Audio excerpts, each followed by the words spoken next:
Sari-Sari Store sa Caloocan. Mapannin lang ang panglabas na anyo ng isang tao. At kadalasan ito ang nagiging basehan natin kung paano nating ituturing ang isang individual. Subalit natutuhan ko sa isang kakilakilabot na kwentong narinig ko na halos lahat ng pagkakataon, ang kagandahan o kagwapuhan ay sadyang pangilabas lamang. Ako po si Jonas, isa sa matagal ng taga-subaybay ng mga channel nyo, Sir Lancelot.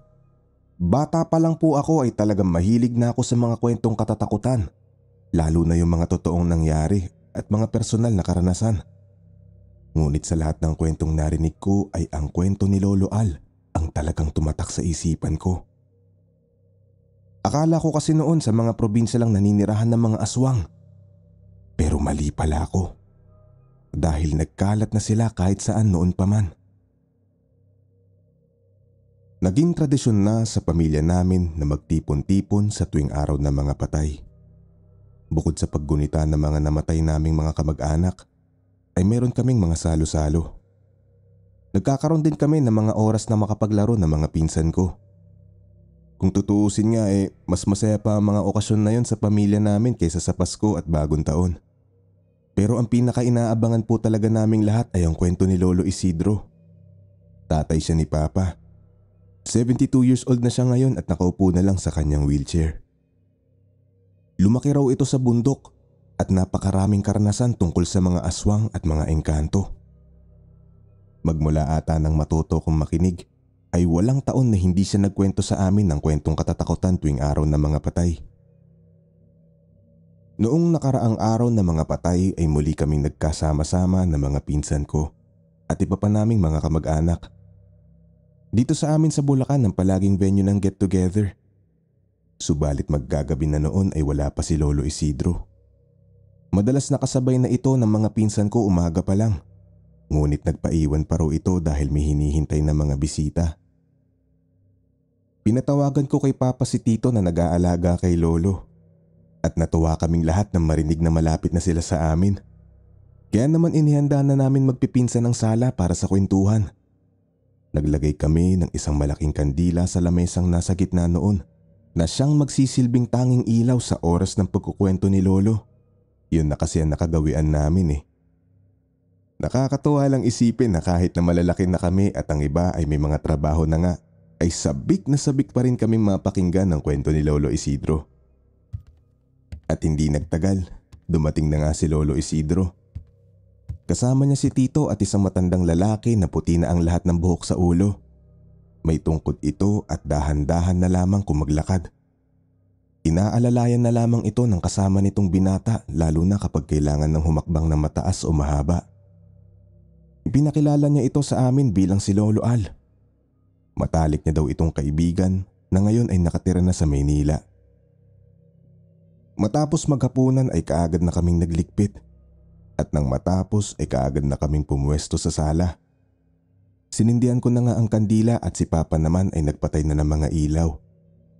Ilang sandali pa ay dumating na nga si Lolo Isidro kasama si Lolo Al. Pumwesto sila sa harapan namin at kami naman ay matiim na tumitig sa kanila. Maya-maya ay nagsalita si Lolo Isidro. Meron daw siyang inihandang kwento. Pero mas maganda raw kung maririnig muna namin ang karanasan ni Lolo Al. Nakita kong nawala ang ngiti sa mukha ni Lolo Al. Nagkatinginan sila ni Lolo Isidro. Pero maya-maya ay tumangu-tangu ito at tumingin sa bawat isa sa amin. Wala siyang pinalagpas. Pagkatapos ay pumikit siya at huminga ng malalim. At pagdilat niya ay sumabay ang malakas na ihip ng hangin. Dahilan para mamatay ang kandila sa lamesa at mapasigaw sina Mama at ilang kababaihang kasama namin. Sa totoo lang maging ako noon ay nagulat. Natatandaan ko pang kumakalabog ba ang dibdib ko habang muli kong sinisindihan ng kandila. At habang ginagawa ko yon ay sinimulan na ni Lolo Al ang kanyang kwento. Hindi naman daw talaga siya naniniwala sa mga aswang noon.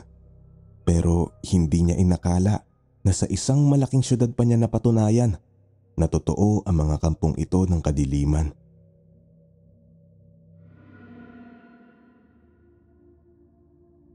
1970s raw nang tumungtong siya ng Maynila mula sa probinsya ng Leyte. 15 taong gulang siya noon at tanging grade 3 lang ang inabot niyang edukasyon. Maaga raw kasi niyang kinailangan magbanat ng buto dahil sa hirap ng buhay sa probinsya noon. Isang bagay na sinang-ayunan rin naman ni Lolo Isidro. Paluwas raw ang tiyuhin niyang si Anesito noon sa Maynila at dahil sa kagustuhan niya makatulong sa pamilya, napagpasyahan niyang sumama rito. Tutol ang mga magulang niya doon. Pero desidido siyang baguhin ang buhay nila kahit na hindi niya alam kung ano ang nag-aabang sa kanya sa Maynila. Kaya naman tumakas siya mula sa mga magulang niya at pinilit ang tiyuhin na isama siya pa Maynila. Pumayag ang tiyuhin niya pero hindi niya alam noon na ipinagpaalam siya nito sa kanyang mga magulang. Nalaman na lamang niya yon nung nasa barko na sila. Nangawit na raw ang pisngi niya noon dahil sa sobrang pagngiti. Hindi niya raw maitago ang saya na sa wakas ay magkakaroon na siya ng pagkakataong mabago ang mahirap nilang pamumuhay. Yun lang daw kasi ang iniisip ng mga taga-kanila na paraan para makaahon sa kahirapan. At akala kasi niya noon madali lang ang buhay sa Maynila. Hindi raw nagtagal ay nakarating sila ng Maynila at napangangaraw siya sa nagtataasan at naglalakihang mga gusali. Namangharaw talaga siya noon sa ganda ng Kamaynilaan. Sumakay silang magtsuhin ng jeep at hindi niya raw makakalimutan ang yamot na mukha nito habang nasa biyahe sila dahil sa dami ng kanyang mga tanong. Pati raw ang mga nakasabay nila sa biyahe noon ay hindi maiwasan mapatingin sa kanya. Ang Tito Anesito na lang daw ang humingi ng paumanhin sa mga taong nandoon para sa kanya.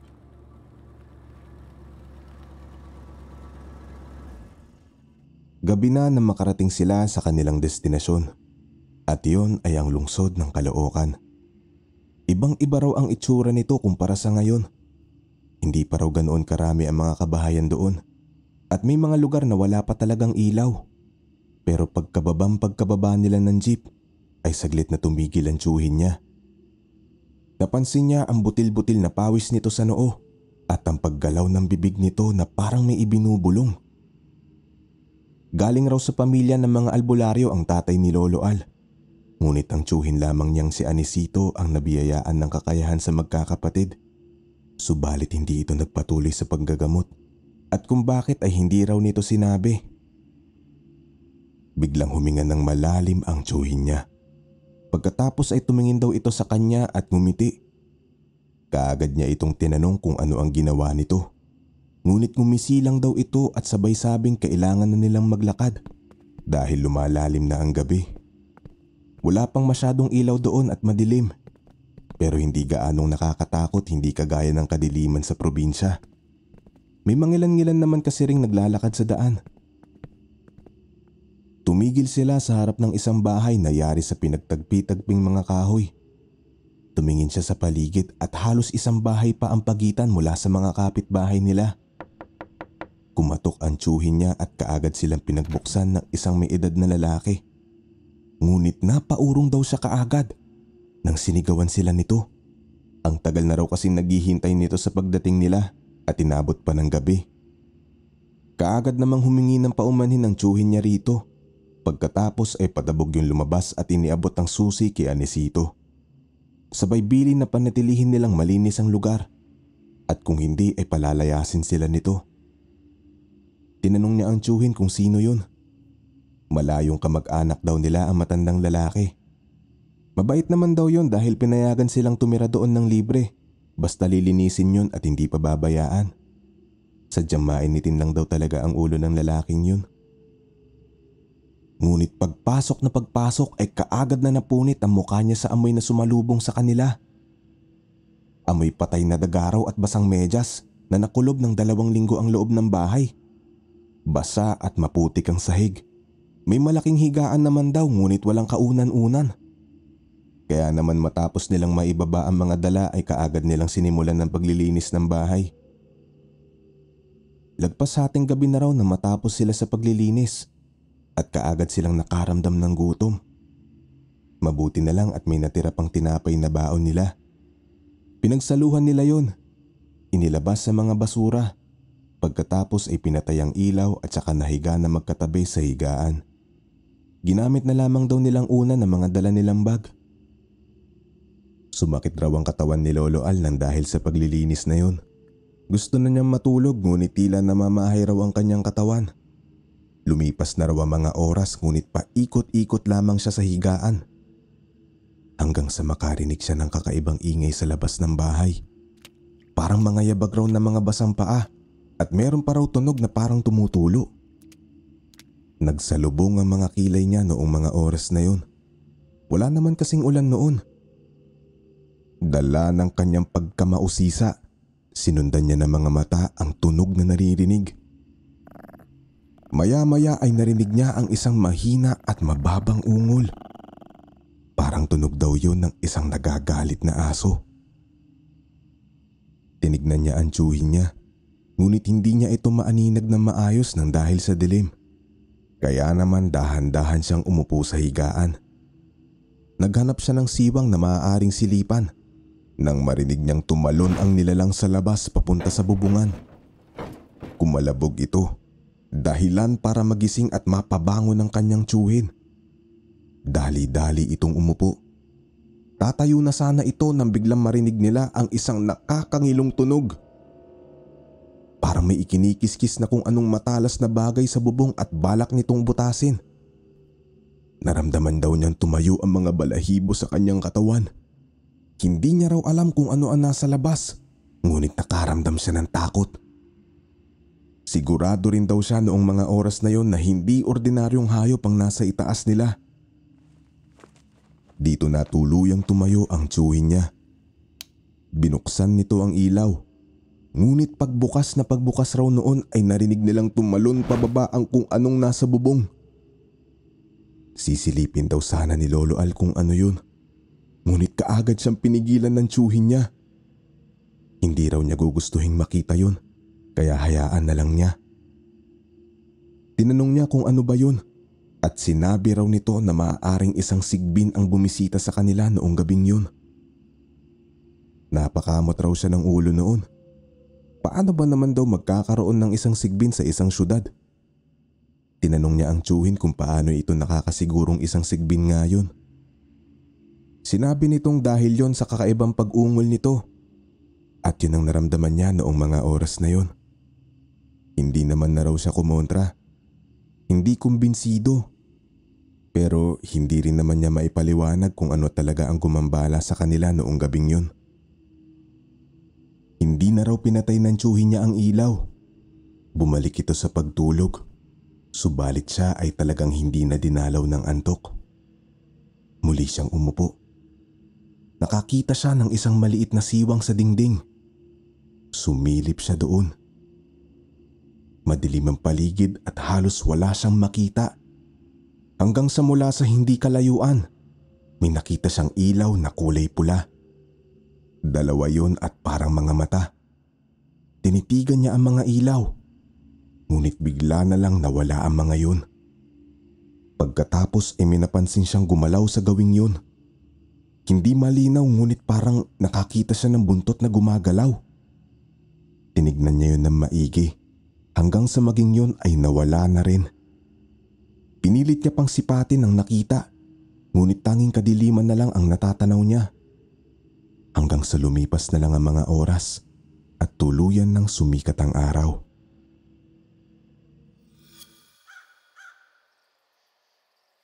Kinabukasan ay bagsak ang mga balikat na bumangon si Lolo Al mula sa pagkakahiga.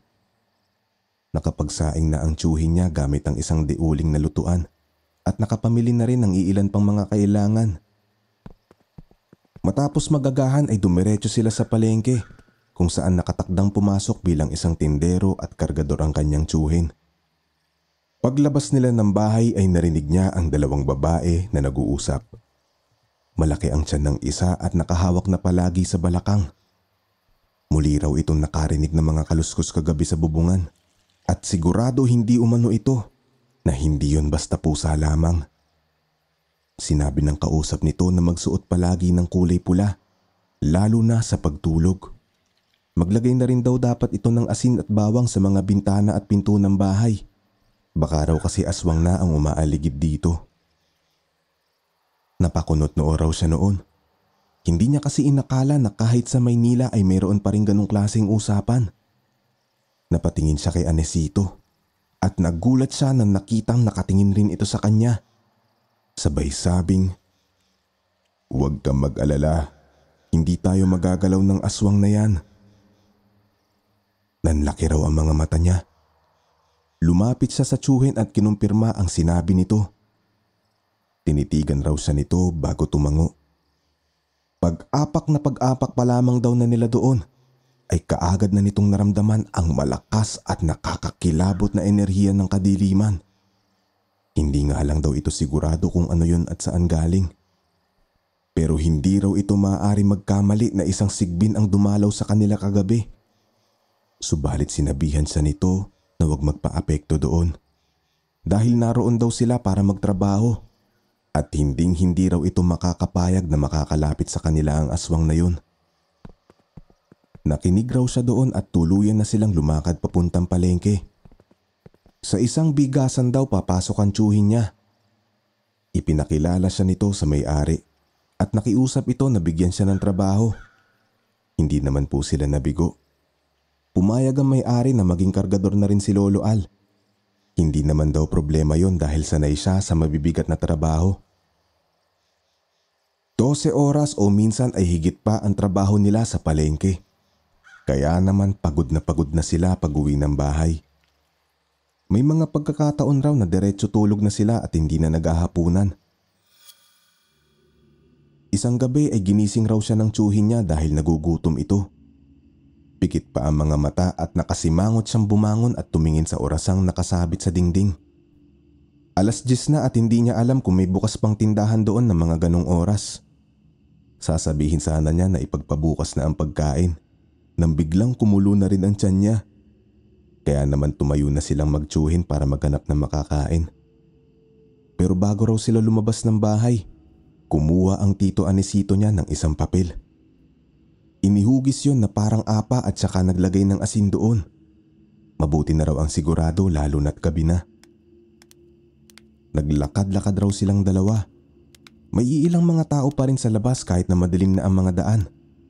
Karamihan rin daw kasi ng mga kabahayan ay mga sarado na. Nakarating na sila sa dulo ng mga kabahayan, ngunit wala silang nakitang tindahan. Dismayado na sana silang babalik nang matanaw raw ni Lolo Al ang isang ilaw mula sa hindi kalayuan. Sinipat niya ng mga mata ang liwanag at napangiti siya na maaninag na isa yung tindahan.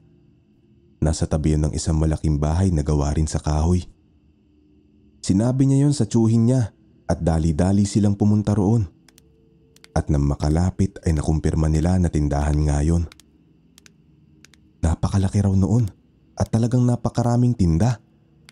Pero bago pa raw sila makalapit ay huminto ang tiyuhin niya at hinawakan siya sa pulsuhan. Liningon niya ito at nakita niyang seryoso ang mukha nito. Sabay abot ng asin na dala nito sa kanya. Magtatanong pa sana siya kung bakit, pero napahinto na lamang siya na marinig ang boses ng isang babae mula sa tindahan. Napatingin sila doon at nakita niya ang isang morenang dalaga na may napakahabang buhok. Hindi raw niya alam noon kung bakit at paano, pero parang mas lalo siyang naengganyo na lumapit sa tindahang yun nang makita ang dalaga. Inalis niya ang kamay ng tiyuhin niya at patakbo raw siyang lumapit sa tindahan. Napatingin sa kanya ang dalaga. May sinabi raw yun pero hindi niya narinig dahil abala siya sa pagtingin sa maamo nitong muka. Hanggang sa narinig niya ang tiyuhin niya. Nagsimula na itong bumili habang nakatitig ng madiin sa dalaga. Pero gayon pa man, ay magiliw pa rin daw silang pinagbilhan ng tindera. Todong ngiti raw ito sa kanila at tinanong pa kung bago lang sila sa lugar. Hindi raw sumagot si Tito Anesito niya. Pero siya, isang malakas na oo ang naging sagot niya. Dahilan para titigan siya ng masama ng tiyuhin niya. Matapos ibigay ng dalaga sa kanila ang binili nila ay kaagad siyang hinila ng tiyuhin niya papalayo. Kunot noon niyang tinanong ito kung anong problema at sinabi nito na hindi normal ang nararamdaman niya sa bahay na yun. Parang may kung ano raw na nagtutulak sa kanya doon palayo. Kung hindi nga lang daw ito nagugutom at sumasakit na ang tiyan ay hindi na ito maglalakas loob na lumapit doon. Pero tumutol si Lolo Al sa sinabi ng tiyuhin. Mukha naman daw kasing mabait yung dalaga at matulungin. Pero muli siyang tinitigan nito at sinabing wala sa panlabas na anyo ang tunay na kulay ng isang tao.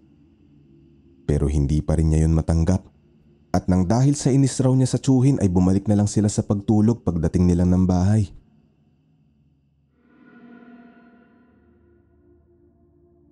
Nagpatuloy ang mga araw, Sir Lancelot. Umikot lang sa pagtatrabaho ang buhay nilang magtiyuhin sa araw-araw. Nagsimulang makaipon si Lolo Al. Pero kung tutuusin raw ay salat pa rin sila sa pera. Kaya naman hindi nila maiwasang magkautang. Isang araw day off daw nila noon at ilang araw pa bago magkasahod. Said na ang mga bulsa nila at ang tanging isang takal na lang ng bigas ang meron sila. Kaya naman lumabas raw si Lolo Al noon at lakas loob na pumunta sa tindahan na magandang dalaga para mangutang. Eksakto raw at bukas yun at nadatnan niya ang dalaga na nagbabantay. Malayo pa nga lang raw ay parang unti-unti na siyang napapangiti sa pagtingin sa babae. Pagdating niya sa harap ng tindahan ay kaagad siyang binati ng dalaga. Ngunit hindi siya kaagad nakasagot rito. Nakatitig lang daw siya sa mga mata nito na parang nahihipnotismo. Dahil maaga pa, mas nakita raw niya noon ang totoong ganda ng dalaga. Nagpakilala itong si Gina. Kaagad din naman daw siya nagpakilala at pakiramdam daw niya noon ay matagal na silang magkakilala. Nagkapalagayan sila ng loob. Nalaman niya na matanda lang daw ng 2 taon sa kanya si Gina. Nag-aaral ito at nagbabantay lamang doon sa madaling araw at tuwing walang pasok. Nagkwentuhan raw sila at hindi na niya napansin ang oras. Lagpas tanghali na at saka na lang niya naalala ang sadya niya doon. Nahiya siya pero magugutom naman sila hanggang sahod kung hindi siya maglalakas loob. Kamot ulo siyang bumuelo. Pero bago pa makapagsalita ay nasabi na raw ni Gina kung ano ang kailangan niya. Huwag na raw siyang mahiya at ililista na lamang nito ang mga kukunin niya. Kaya naman lakas loob na niyang sinabi kung ano ang mga uutangin niya. At walang pag-aalinlangan naman yung binigay sa kanya ng dalaga. Nangako naman kaagad si Lolo Al na babayaran kaagad yon pagdating ng kanyang sahod. Papaalis na siya at nagpaalam na kay Gina nang marinig niya ang boses ni Anisito na tinatawag siya. Bakas raw sa mukha nito ang pag-aalala. Nagpaalam na siyang tuluyan kay Gina at patakbong lumapit sa kanyang tiyuhin. Tinaasan siya ng boses nito habang sinasabing hindi siya dapat masyadong maglalapit doon. Pero sumagot siya ng pasigaw. Sinabi niya na mabuting tao si Gina. Pagkatapos ay ipinakita niya sa tiyuhin ang mga nautang niyang pagkain sa tindahan. Naalala pa raw niyang sinabi niya sa tiyuhin niya na tigilan na ang pagiging praning sa mga aswang bago niya patabog na iniwan ito. Matapos raw ng komprontasyong yun, hindi na sila masyadong nagkibuan ng tiyuhin niya. Mag-isa na lang daw siyang pumapasok at dumidiskarte ng pagkain niya. May mga oras pa raw na kina Gina siya dumediretso at doon kumakain. Hanggang sa isang araw ay nakita siya ng ama nito. May mga nakasukpit daw na mga kutsilyo sa bewang nito at halata ang napakarumi nitong mga kuko. Dito raw siya nakaramdam ng kakaiba. Palagi raw sa lubong ang mga kilay ng ama ng dalaga. Itim na itim ang mata nito. At tuwing tinititigan siya nito ay hindi niya maiwasang makaramdam ng kilabot. Tinanong niya kay Gina kung ano ang trabaho ng ama nito. At sinabi ng dalaga na isa yung matador sa kabilang bayan. Masungit lang daw yun pero hindi naman nananakit. Ngunit kahit na ganoon, mas pinili raw ni Lolo Al na umiwas sa lalaking yun. Isang gabi ay nagising raw si Lolo Al sa isang malakas na kalabog sa labas. Pagkatapos ay may narinig siyang parang may tumatakbo. Dahan-dahan siyang pumangon nang isang malakas na kalabog mula sa bubungan ang muntik nang magpatalon sa kanya sa kinauupuan niya. Nagising raw ang tiyuhin niya at tinanong siya kung ano ang nangyayari. Pero hindi rin niya alam kaya hindi siya sumagot. Maya-maya raw ay nakarinig sila ng tunog na parang pagaspas ng pakpak. Napakalakas raw ng tunog noon at para bang napakalapit lang sa kanila. Tumayo raw ang tiyuhin niya at kinuha ang garapong lagayan ng asin. Sandali raw tumahimik ang paligid. At pagkatapos ay narinig nila ang isang malakas na sigaw mula sa hindi kalayuan. Mabilis na binuksan ni Anisito ang bintana at sumilip doon. Ganoon din ang ginawa ni Lolo Al sa kabilang bintana. Ngunit wala silang nakita. Kinabukasan bago sila pumasok sa trabaho, naabutan sila ng isang lalaking nagpakilala bilang kapitan ng lugar. May kasama itong iba pang mga kalalakihan. Naglabas ito ng isang larawan at ipinakita sa kanila. Larawan yun ng isang lalaki at 3 araw na raw yung nawawala. Tinitigan ni Lolo Al ang larawan, ngunit sigurado siyang hindi pa niya nakikita ang lalaking yun. Paalis na raw sana ang mga lalaki nang biglang nagsalita ang tiyuhin niya. Sinabi raw nito ang mga narinig nila kagabi. Isinulat naman yun ng kapitan at pagkatapos ay nagpaalam na ito sa kanila at pumunta pa sa ibang mga bahay. Kinagabihan pagbalik nila, nagsabit ng mga supot ng asin at bawang ang tiyuhin niya sa mga bintana at pintuan.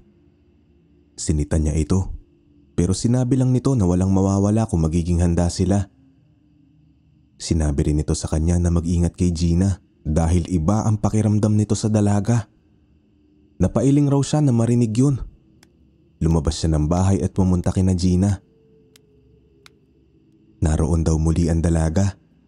Ngunit bago siya magpakita rito ay sinigurado niya munang wala ang ama nito doon. Isang malaking ngiti raw kaagad ang isinalubong sa kanya ng dalaga. Ikinuwento niya rito ang nangyari noong gabi at ang tungkol sa paghanap ng mga tanod sa isang lalaki. Sinabi niya rin na tingin ng tiyuhin niya ay isang aswang na may gawa noon. Nakita niyang namutla si Gina. Tinanong niya ito kung ano ang problema. Sinabi nito na ayaw raw nitong makakarinig ng mga kwentong nakakatakot. Hindi naman daw totoo ang mga aswang at baka mga sindikato o kriminal daw ang kumuha doon sa lalaki. Halos hanggang madaling araw daw bukas ang tindahan at ni minsan ay hindi pa daw ito nakakaranas ng kahit anong kababalaghan. Humingi ng paumanhin si Lolo Al. Hindi niya akalaing matatakot ng ganoon ng dalaga. Habang nagkukwentuhan daw sila ay naisingit ng dalaga ang tungkol sa isang sayawan 1 linggo mula noon. Mga kabataan rin daw ang nag-organisa noon at imbitado lahat. May tiket pero kaya na raw bayaran ni Gina ang para sa kanilang dalawa. Napahimas ng batok si Lolo Al at palihim na napangiti. Hindi raw niya inaasahan na iimbitahan siya ng ganong kagandang dalaga sa isang sayawan. Tatanggi pa sana siya dahil sa hiya. Pero sinabi raw ni Gina na wag na siyang babalik doon sa tindahan kung tatanggihan niya ang alok niyang yun. Kaya naman pumayag na siya at nagkasundong doon na lang sa tindahan magkikita. Pagdating niya sa bahay, nakita niya ang tiyuhin niya na naghahasa ng isang itak. Nakita raw nila ang itak na yon doon noong naglinis sila. Napansin rin daw niya ang napakaraming asin sa lamesa at mga bawang, pero hindi niya na yun pinansin at nagsimula na siya magpahinga. Malalim na ang tulog niya na makarinig siya ng parang may nagtutok-tok sa dingding na katabi niya. Parang may baryang ikinakatok doon. Marahan siyang umupo. Humarap siya sa dingding at muli niyang narinig ang tunog. Sigurado siyang nasa harapan niya lang yun, sa labas ng bahay. Maya-maya pa ay nakarinig siya ng magaan at dahan-dahang mga yabag mula rin sa harapan niya. Sinundan yun ng mababa na ungol na parang asong nagagalit. Napalunok siya ng laway. Bigla kasing nakaramdam siya ng panlalamig. Dahan-dahan raw na lumayo ang mga yabag mula sa bahay nila at dito na siya nagsimulang kumilos. Sumilip raw siya sa isang maliit na siwang sa dingding at halos maihiraw siya sa takot na makita niya ang isang nilalang na naglalakad papalayo sa bahay nila. Isang nilalang na sa mga bangungot lang daw niya noon inakalang makikita. Itim raw ang balat noon. May kaunting balahibo pero ginagalis na aso ang katawan nito. Hindi hamak na mas malaki raw yun sa normal na aso. Mayroon daw yung mahaba at matabang buntot. Malalaki ang mga binti nito sa likuran at hindi niya maipaliwanag kung anong klaseng hayop yun. Hindi niya inalis sa mga mata sa nilalang na yun. hanggang sa bigla itong tumigil. Nakita raw niya na dahan-dahan itong umikot at nagtagpo ang mga mata nila. Pulang-pula raw ang mga mata noon. Mahaba ang nguso na parang daga at litaw ang nagtatalasang mga pangil. Kapansin-pansin rin daw ang malalaking tenga noon. Kumabog ang dibdib ni Lolo Al. Kaagad daw siyang umalis sa pagkakasilip at sumandal sa dingding. Narinig niyang papalapit na muli ang mga yabag ng nilalang sa likuran niya. Nagsimula na siyang pagpawisan at huminga ng malalalim. Nang biglang bumangon ang tiyuhin niya at sumigaw ng pagkalakas-lakas. Sinabi raw nito na kilala nito ang amo ng halimaw na yun at huwag itong magkakamaling saktan silang dalawa. Matapos raw yun ay narinig nilang kumaripas ng takbo ang halimaw. Pero hindi na muling sumilip pa si Lolo Al. Humingi rin siya ng paumanhin sa tiyuhin niya at pinatawad naman siya nito. Sunod ay tinanong niya ito kung paanong nagkaroon ng sigbin doon. Ngunit isang pag-iling lamang ang sagot ng tiyuhin niya. Hindi rin daw nito alam. Pero malakas raw ang pakiramdam nito na kina Gina nakatira ang sigbin na yun. Nagkatitigan sila pagkatapos noon. Hindi na nagsalita pa si Lolo Al. Ngunit hindi siya kumbinsido at hindi siya naniniwala na doon galing ang sigbin na nakita niya. Nang mga sumunod na araw ay narinig nila ang kapitbahay nilang buntis na nagkukwento sa isa sa mga kaibigan nito. Gabi-gabi na raw nagpaparamdam ang aswang sa bubungan nila. Imposible raw na pusa lang ang may gawa noon dahil nagsimula ng mabutas ang bubong nila. Inayos raw yun ng asawa niya at nakitang mayroong malalalim at maahabang marka ng kung ano doon. Kaya naman nagpasya na raw ang mga ito na umalis na lang doon. Nagkatinginan ng magtiyuhin pero hindi na sila nagkomento. Naging normal ang araw na yun at muling dumalaw si Lolo Al kay Gina.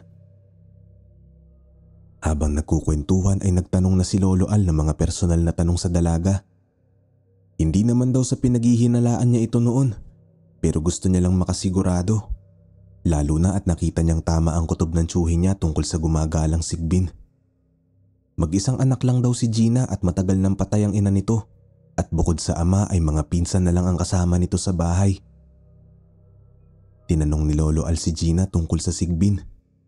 Pero muli ay iniba nito ang usapan dahil sa takot. Wala raw siyang nakita na kakaiba sa dalaga. Kaya naman nang lumalim na ang gabi ay umuwi na rin siya. Ngunit habang naglalakad na raw siya palayo, nakita niyang dumating ang ama ni Gina mula sa kabilang direksyon. May tulak-tulak itong maliit na kariton. Sa loob ng kariton ay may mga itim na plastic na bag na tila punong-puno. At mula sa kariton ay tumutulo ang isang parang itim na likido. Malayo siya doon kaya hindi niya masigurado kung ano yun. Pero nakita niya si Gina na kaagad na lumabas ng tindahan dala ang isang timba ng tubig at walis tingting. Kaagad nitong binuhusan ng tubig ang mga tulo hanggang sa makapasok ang ama nito sa bahay nila kasama ang kariton. Sandali raw tumigil si Lolo Al doon. Iniisip kung ano ang maaaring laman ng karitong yon. Nang biglang makaramdam siya ng hindi maganda. Pakiramdam daw niya noon ay may mga matang nakatingin sa kanya. At para bang sinasabi ng katawan niya na kailangan niya nang umalis doon. Kaya naman na makabuelo ay mabilis siyang tumakbo pabalik sa bahay nila. Kaagad siyang sinita ng tiyuhin niya. Ngunit nagsinungaling siya para hindi mapagalitan nito. Pero hindi raw nawala sa isipan niya ang kakilakilabot na pakiramdam na nadama niya ng mga oras na yon.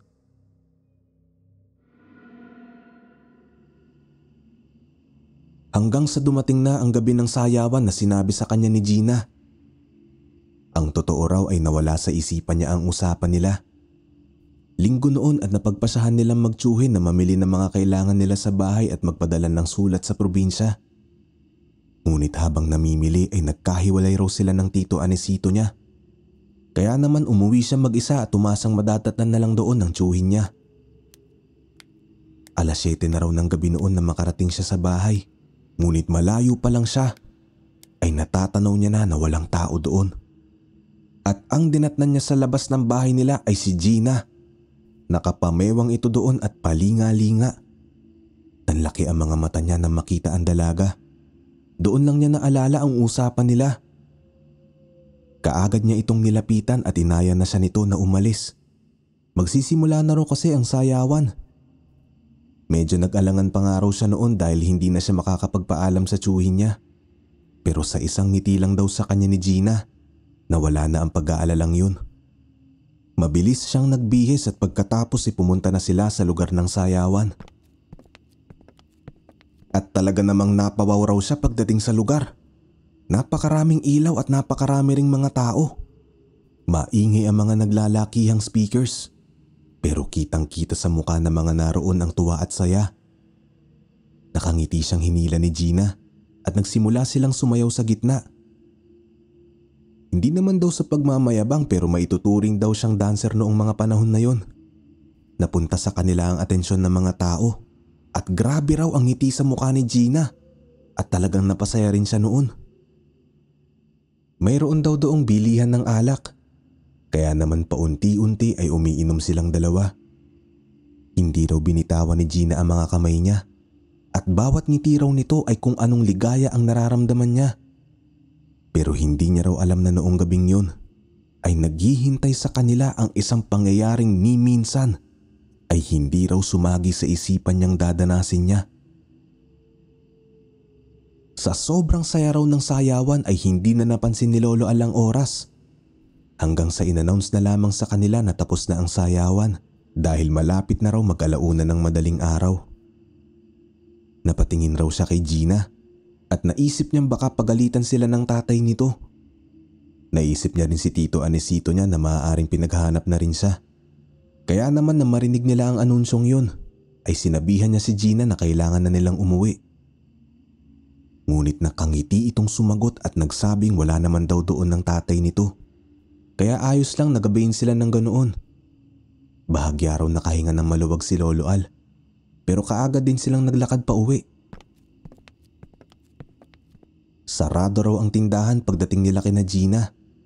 Doon na lang sana niya ihahatid ang dalaga. Ngunit hinila raw siya nito papasok ng bahay. At pagkasara raw ng pinto, tinulak siya ng dalaga dahilan para mapasandal siya sa pinto. Inilapit raw ni Gina ang mukha niya sa kanya.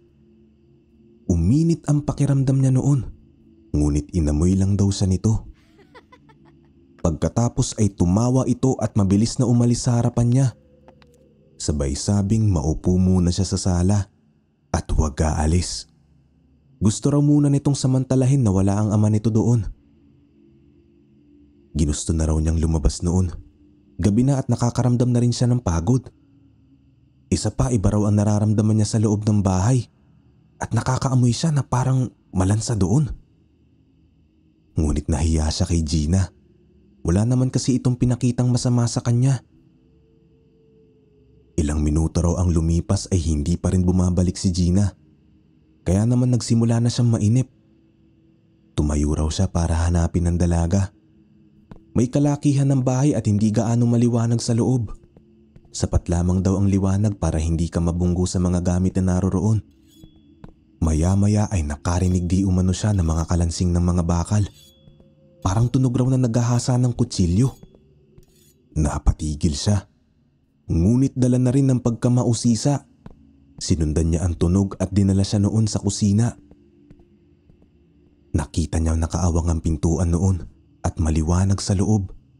Kaya naman dahan-dahan siyang naglakad at sumilip doon. Halos matumba siya sa kinatatayuan niya nang makita kung ano ang nasa loob ng silid na yun. Isang malaking lalaki ang naroroon. Natatakpan ng mahaba at kulot nitong buhok ang mukha nito at naghahasa yun ng dugo ang kutsilyo. Puro dugo ang lamesa at maging hangarapan ng lalaking yun. Pero ang pinaka nakakakilabot raw sa kanya ay kung ano ang nasa ibabaw ng lamesa. Malaking lamesa raw yun at sa ibaba nito ay isang taong walang ulo, isang kamay at binti. At ang pugot na ulo nito ay hindi umano'y nakapatong sa dibdib. Dilat raw ito at tila nakatingin ang puting-puti nitong mga mata sa kanya. Yun ang mismong lalaking nakita niya sa larawang dala ng kapitan noong nakaraan. at hindi siya maaaring magkamali. Nanginginig ang katawan na napaatras si Lolo Al. Natapos ang lalaki sa paghahasa at nakita pa niya itong humiwa ito ng laman sa hita ng bangkay sa lamesa. At pagkatapos ay kinain niya yun. Tatakbo na sana siya nang biglang masagi niya ang isang picture frame. Bumagsak yun at gumawa ng ingay. Napatingin siya sa loob ng kusina at nakita niya nakatingin na rin sa kanya ang malaking lalaki. Nalilisik ang mga mata nito at tumutulo mula sa bibig nito ang malapot na laway. Mabilis siyang tumakbo, pero dahil sa pagkataranta ay sa isang silid siya napunta. Isinara niya ang pinto, ngunit kinakalabog yun ng lalaki. Halos masira ang pinto, hanggang sa biglang tumahimik ang paligid. At pagkatapos ay biglang lumusot sa pintuan ang dugo ang kutsilyo ng lalaki. Muntik na nga raw sana siya sa tagiliran noon. Mabuti na lang at hindi yun tumama. Sumigaw siya ng malakas at humingi ng tulong. Tinawag rin niya si Gina. Ngunit isang malakas na halakhak ng lalaki mula sa labas ang tanging narinig niya. Patuloy ang malaking lalaki sa pagsira ng pinto. Naghanap siya ng madadaanan pero may grills ang bintana doon. Inilibot niya ang kanyang mga mata. Nakakita siya ng pinto sa gawing kanan. Kaagad siyang tumakbo doon at binuksan yun. At laking tuwa niya nang makitang daanan yun palabas ng silid. Dali-dali siyang tumakbo palabas. Ngunit pagliko niya ay isang nilalang ang humarang sa harapan niya. Ang nilalang na nakita niyang umaaligid sa bahay nila tuwing gabi. Ang Sigbin. Tumutulo ang malagkit nitong laway sa sahig habang ang mahaba nitong dila ay tila nililinis ang matatalas nitong ngipin. Parang umiilaw raw ang mga mata nitong kulay pula at nakatitig lamang sa kanya. Umatras siya at napasandal sa pader. Hindi raw inalis ng halimaw ang mga mata nito sa kanya. Dahan-dahan daw itong lumapit at sumasabay sa bawat hakbang nito ang malakas na kabog ng dibdib ni Lolo Al. Parang sasabog na raw ang dibdib niya sa takot at noong mga oras na yun ay hindi niya alam ang gagawin. Maya-maya ay nakarinig siya ng malakas na tawa ng lalaki at mula sa kadiliman, sa likuran ng Sigbin ay lumitaw ang lalaking humahabol sa kanya kanina. Dahan-dahan itong naglakad papalapit sa kanya kasabay ng Sigbin. Noong mga oras daw na yon ay bumalik na sa isipan niya ang mga alaala niya kasama ang kanyang mga magulang at kapatid. Totoo daw pala na kapag nasa bingit na tayo ng kamatayan, maaalala natin ang pinakamamahal natin sa buhay. Kasabay ng pagtulo ng kanyang pawis ay ang paglaglag ng luha mula sa kanyang mga mata. Halos isang dipa na lang ang layo ng Sigbin sa kanya. Nang sumigaw siya ng napakalakas na pakiramdam niya ay sasabog na ang ulo niya. Bigla raw umungol ang halimaw na parang nasasaktan. Simulan daw nitong ikiskis ang ulo nito sa sahig habang pilit nitong inaabot ang tenga gamit ang mga paa sa harapan. Napagtanto niya na mahina ang Sigbin sa malalakas na ingay. Napatingin siya sa lalaki. Palusob na ito sa kanya nang nagawa pa niya makapasok muli sa silid kung saan siya nanggaling. Mabilis siyang tumakbo papunta sa pinto ang pinagsasaksak ng lalaki. Lumabas siya doon at dali-daling nakapunta sa tarangkahan ng bahay. Pero doon ay muli siyang napatigil. Habang hinahabol ang sariling paghinga ay dahan-dahan siyang umatras. Nakaharang daw kasi sa pintuan si Gina. Nakatitig ito sa kanya gamit ang pulang mga mata at pinaglalaruan nito ang napakahaba nitong dila habang nakangiti sa kanya. Hindi niya inalis ang mga mata sa babae. Umatras siyang muli ngunit sa likuran niya ay narinig naman niya ang Sigbin at ang malaking lalaki na nakaabang rin sa kanya. Maya-maya ay nagsalita si Gina. Nakangisi raw ito bago ipasok ang mahabang dila sa bibig. Sinabi nito na matagal na siyang kursunada ng Sigbin. Kaya raw siya kinaibigan ng dalaga para ipainom sa alaga nito ang dugo niya. Pero wag daw siya mag-alala dahil hindi naman daw masasayang ang laman niya. Sisiguraduhin daw ni Gina na bibigyan niya ng hustisya ang pagkatay sa kanya. Nangilid ang luha sa mga mata ni Lolo Al at nangatog ang kanyang mga tuhod. Bigla raw lumamig ang paligid habang dahan-dahang lumalapit sa kanya ang 3 halimaw. Nakiusap pa raw siya kay Gina na huwag siyang patayin. Subalit sinabi raw nito na hindi na yon maaari. Lalo na at alam niya na ang sekreto ng pamilya nito. Ilang sandali pa ay muli raw inilabas ni Gina ang dila nito. Nagsimulang umitim ang balat nito at mangulubot. Lumabas ang matatalas nitong mga kuko at lumakid di umano ang bibig nito na puno ng malakutsilong mga ngipin. Sa sobrang takot raw ay wala na siyang nagawa kung hindi ang sumigaw na napakalakas. Muli raw namilipit ang sigbin. Bigla siyang hinawakan ng malaking lalaki sa kanyang magkabilang braso. Sinubukan niya magpumiglas. Ngunit iniangat lang siya nito mula sa kinatatayuan na parang isang laruan. At si Gina naman daw ay humahalakhak ng napakalakas. Itinutok ng aswang ang matalas nitong kuko sa hintuturo sa leeg ni Lolo Al. At gamit yon ay dahan-dahan siya nitong sinugatan. Muli siyang napasigaw sa sakit. At naramdaman daw niya ang mainit na dugo na tumulo mula doon. Pagkatapos ay dinilaan daw nito ang kukong ginamit. Napapikit raw ito at napaungol pa sa sarap ng kanyang dugo. Muli siyang sumubok na magmakaawa. Pero muli lang humalakhak ang aswang sa harapan niya. Matagal na raw itong naghihintay ng ganoong klaseng dugo. Hindi raw talaga nagkamali ang mga ito na magtayo ng tindahan. Dahil daw kasi doon ay madali silang makakahanap ng kagaya ni Lolo Al. Napakadali raw kasing utuin ng mga dayo lalo na ng mga kalalakihan. Ngumisi raw si Gina. Pagkatapos ay nakita raw niya ito na bumuelo para saksakin siya gamit ang mga kuko nito. Nang biglang pabalibag na bumukas ang pinto ng bahay at muli raw tumulo ang mga luha sa mga mata ni Lolo Al nang makita niya ang tiyuhin niyang hinahabol ang hininga habang bitbit ang isang itak. Mabilis raw itong tumakbo papasok. Sinalubong hindi umano ito ni Gina. Ngunit bago pa raw makalapit ang nilalang sa tiyuhin niya ay nakapagsaboy na ito ng asin sa aswang. Umusok raw si Gina at nangisay na parang kinukuryente. Sinipa ito ng tito Anisito niya, dahilan para matumba ito habang nagkikikisay. Binitawan siya ng malaking lalaki.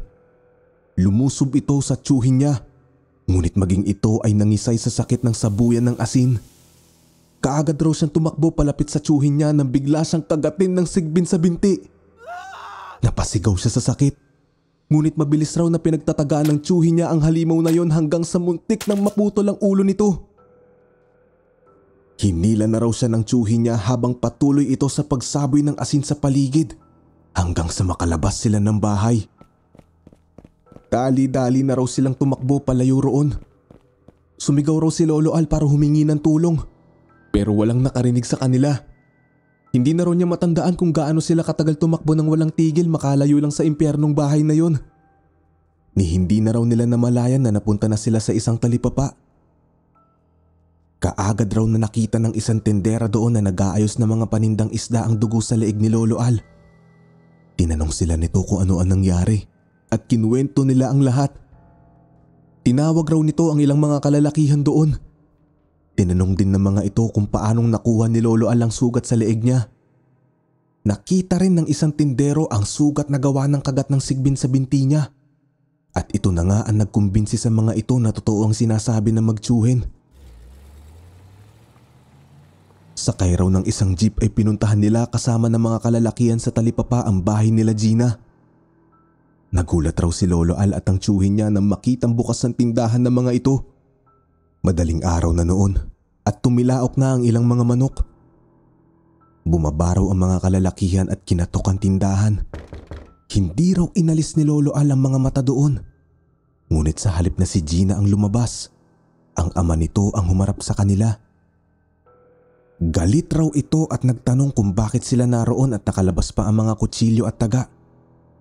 Sinabi raw ng isa sa mga kalalakihang kasama nila ang kwento nila. Ngunit lalo lang daw naggalit ang ama ni Gina. Sumabat raw ang tiyuhin niya at ipinakita ang mga sugat niya. Pero sinigawan lang sila at ipinagtabuyan ng lalaki.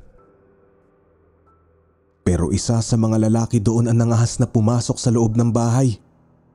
Nakita nitong sira ang lock ng pinto, dahilan para maghinala ito. Dali-dali sanang susugod ang ama ni Gina nang awatin raw ito ng iba pang mga kalalakihan. Ang iba ay pumasok sa bahay at ginalugad yun. Pero lumabas raw ang mga ito na dismayado. Wala raw nakitang bakas ng sigbin o bangkay sa loob ng bahay. Ni patak raw ng dugo ay wala. Galit raw na nagsisigaw ang ama ni Gina. Nagbanta raw ito na ipakukulong sila nang dahil sa ginawa nila. Bumalik raw sa jeep ang mga kalalakihan. Nagpumilit pa raw si Lolo Al na totoo ang mga sinasabi niya. Umiyak siya sa harapan ng mga tumulong sa kanila. Pero sinabihan siya ng isa sa mga ito na wala silang magagawa. Hindi naman daw sa hindi sila naniniwala sa kanya. Sadyang wala lang daw silang nakitang ebidensya. Maging ang babaeng sinasabi niya raw kasi ay hindi nila natagpuan sa loob. Sabay sabing mas mabuti pa raw kung umalis na lang sila doon para na rin sa kanilang kapakanan. Ginusto raw niyang makipag-ugnayan pa noon sa barangay dahil sa nakita niya ang bangkay ng lalaking hinahanap ng mga ito. Pero tumutol raw sa kanya ang tiyuhi niya. At pagsikat ng araw, bumiyahe sila pabalik ng probinsya. Sinabi raw ng tiyuhi niya na kung hindi sila aalis doon kaagad, mamamatay sila noong araw ding yun. Kitang-kita raw kasi nito ang galit sa mga mata ng ama ni Gina at siguradong gaganti ito. Ilang taon din daw ang lumipas bago sila bumalik ng Maynila. At pagbalik nila ay doon na nila nakilala si Lolo Isidro. Pero hindi na raw sila sa Caloocan dumiretso. Hindi nga lang daw talaga niya makalimutan ang kakaibang karanasang yun. Matapos ang kwento ay pinabuksan ni Lolo Al ang mga ilaw sa amin. Tumingala siya at ipinakita sa amin ang pilat sa kanyang leeg. Ang haba nun. At kahit tinitigan ko lang yun ay naramdaman ko ang hirap na sinapit niya nang makuha yun. Pagkatapos ay iniangat niya ang laylayan ng kanyang pantalon sa kanang binti. Doon naman ay tumambad sa amin ang malalalim na pilat na tila gawa ng mga matutulis na bagay. Paikot ang mga yun at kung titignan ay tila isang kagat.